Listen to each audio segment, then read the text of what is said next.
and welcome to Into Stillness, the meditation podcast. My name is Braden McKenzie, and I'm truly grateful to be able to share the practice and knowledge of meditation with you. I hope this podcast serves as a tool to deepen and expand your very own meditation practice. Just a quick reminder before we begin that I have a complete online course and book on the practice of meditation available through my website, bradenmckenzie.com. I will include links to both in the show notes of this episode. Let's get into this week's episode focusing on the last 4 limbs of the 8 limbs of yoga. So what are the 8 limbs? If you have a consistent or even semi-consistent yoga and or meditation practice, it is likely you have at least heard of the 8 limbs of yoga passed down from Patanjali. These 8 limbs being the yamas, the niyamas, asana, pranayama, pratyahara, dharana, dhyana, and samadhi. Together, these 8 limbs constitute the path of Raja Yoga, of self-discipline and practice. All of the 8 limbs contribute to and directly affect the ultimate goal of the practice, samadhi, but only the last few directly relate to meditation. Here we are going to go over the last 4 limbs and discuss the importance and concept of each one, as they can be difficult to understand to a certain degree. Beginning with pratyahara. The term pratyahara is composed of 2 Sanskrit words, prati and ahara. Ahara means food, or anything we take into ourselves from the outside. Prati is a preposition meaning against or away. Pratyahara means literally control of ahara, or gaining mastery over external influences. There are 4 main forms of pratyahara. Indriya pratyahara, control of the senses. Karma pratyahara, control of action. Prana pratyahara, control of prana.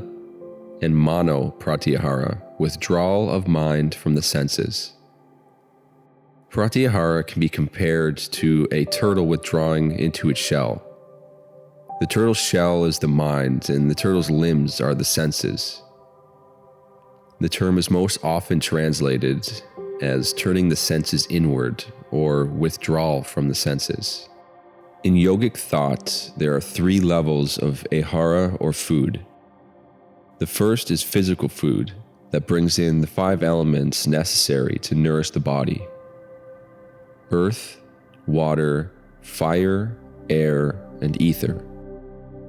The second is impressions, which bring in the subtle substances necessary to nourish the mind. The sensations of sound, touch, sight, taste, and smell that constitute the subtle elements: sound or ether, touch/air, sight or fire, taste/water, and smell or earth. The third level of ahara is our associations, the people we hold at heart level who serve to nourish the soul and affect us with the gunas of sattva, rajas, and tamas, the prime qualities of harmony, distraction, or inertia. Therefore, pratyahara is twofold. It involves withdrawal from wrong food, wrong impressions, and wrong associations, while simultaneously opening up to right food, right impressions, and right associations. Pratyahara provides the foundation for the higher practices of yoga and is the basis for meditation. Pratyahara is also linked with dharana, our next limb, because in pratyahara we withdraw our attention from normal distractions, and in dharana we consciously focus that attention on a particular object. Moving on to dharana. The 6th limb of yoga is simply concentration, or more specifically, single-pointed concentration. In Chapter 3, Verse 1 of the Yoga Sutras, Patanjali explains concentration as the binding of consciousness to a single spot. The single spot or object of concentration is decided upon by the meditator and can be an internal or external focus. Objects such as breath, a mantra, a picture, a feeling, a chakra or location on the body, etc. At this stage, the meditator, the act of meditation, and the object of meditation remain separate. In other words, the meditator is conscious of their act of meditating on an object. This is the first real step into meditation, because if we can't focus the mind and concentrate on a singular object, then we can move no further down the path to samadhi. The seventh limb, dhyana. In the most basic sense, dhyana can be defined as contemplation. The Yoga Sutras in verse 3.2 define dhyana as the continuous flow of the same thought or image of the object of meditation, without being distracted by any other thought. Swami Vivekananda explains dhyana in Patanjali's Yoga Sutras as when the mind has been trained to remain fixed on a certain internal or external location. There comes to it the power of flowing in an unbroken current, as it were, towards that point. This state is called dhyana. While dharana is the stage of meditation, where the meditator holds singular focus to one object for a long period of time, dhyana is concentrated meditation, where the meditator contemplates without interruption the object of meditation and is free of distractions permanently. In dhyana, the meditator is not conscious of the act of meditation anymore, only of being and of their object of meditation. Dhyana is uninterrupted train of thought, current of cognition, or flow of awareness. Finally, samadhi. This last limb is the ultimate goal of yogic practices and of meditation. Samadhi is most commonly defined as self-realization or complete oneness with the object of meditation. At its highest stage, there is no distinction between the meditator, the act of meditation, or the object of meditation.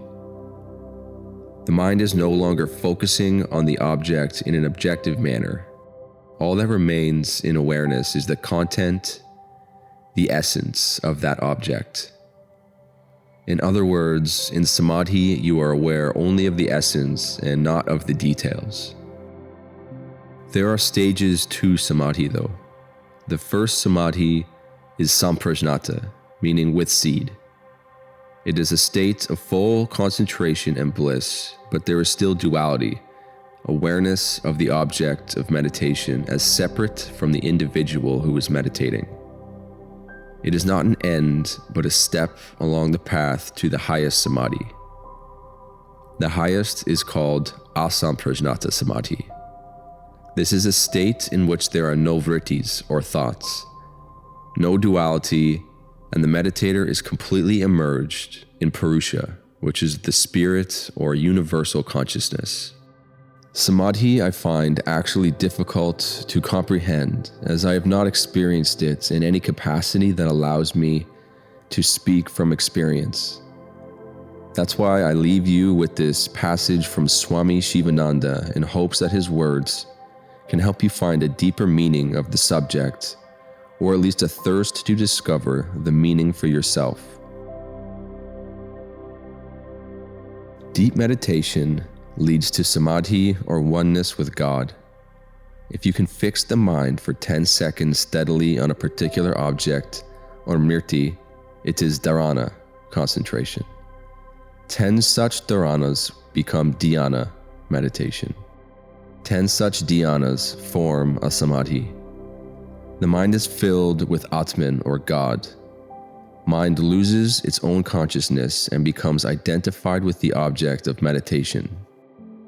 Just as a toy made of salt melts in water, even so the mind melts in Brahman, in Nirvikalpa Samadhi. A sudden stroke of mystic illumination puts an end to all the empirical existence altogether, and the very idea or remembrance of such a thing as this world or the narrow individuality of the spirit in this world absolutely leaves the self. In trained yogis, you cannot say where pratyahara, abstraction, ends and dharana, concentration, begins, where dharana ends and dhyana, meditation, begins, where dhyana ends and samadhi, superconscious state, begins. The moment they sit on the asana, all the processes occur simultaneously with electric or lightning speed, and they enter samadhi at their conscious will. In the neophytes, pratyahara first takes place, then dharana begins, then dhyana slowly commences before samadhi manifests.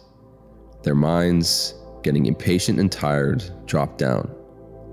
Constant and intense sadhana with light but nutritious food will bring about sanguine success in getting samadhi. Swami Shivananda. Thank you for joining me for this week's episode.